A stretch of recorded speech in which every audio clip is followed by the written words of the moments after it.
మీ ఇంట్లో కూడా ఇలానే ఉంటారా? 1 వీక్‌లో 2 డేస్‌కి ఒకసారైనా ఏదైనా నాన్ వెజ్ ఐటెమ్ లేకపోతే మా కన్నయ్య తినడు.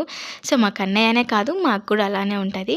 సో, నిన్నొచ్చేసరికి మా కన్నయ్య చికెన్ లెగ్ పీసులు కావాలని అడిగితే మా హస్బెండ్ ఎళ్లి తీసుకొనొచ్చేసిండు. ఇంట్లో ఉన్న వాటితోనే సింపుల్‌గా చికెన్ లెగ్ పీస్ ఫ్రై అయితే చేసేసాను. సో, ఫస్ట్ అయితే మంచిగా నీట్‌గా వాష్ చేసుకున్న తర్వాత ఒక హాఫ్ లెమన్ పిండేసాను. లెమన్ పిండిన తర్వాత ఉప్పు, కారం, పసుపు, అల్లం వెల్లుల్లి పేస్ట్, కొంచెం పెరుగు, కొత్తిమీర అండ్ ఇంకా కొంచెం కార్న్ ఫ్లవర్ ఏసి అయితే వాటిని మంచిగా ఒక హాఫ్ అన్ అవర్ అయితే మ్యాగ్నేట్ చేసుకొని పక్కన పెట్టేసుకున్నాను. హాఫ్ అన్ అవర్ తర్వాత ఆయిల్ యాడ్ చేసుకున్న తర్వాత ఈ చికెన్ లెగ్ పీసులు అయితే ఆయిల్‌లో ఏసేసాను. చికెన్ లెగ్ పీసులు మనకు మంచిగా కుక్ అవ్వాలంటే సిమ్‌లోనే ఫ్రై చేసుకోవాలి. ఒకవైపు మంచి కుక్ అయిన తర్వాత ఇంకో వైపు టర్న్ చేసుకోవాలి.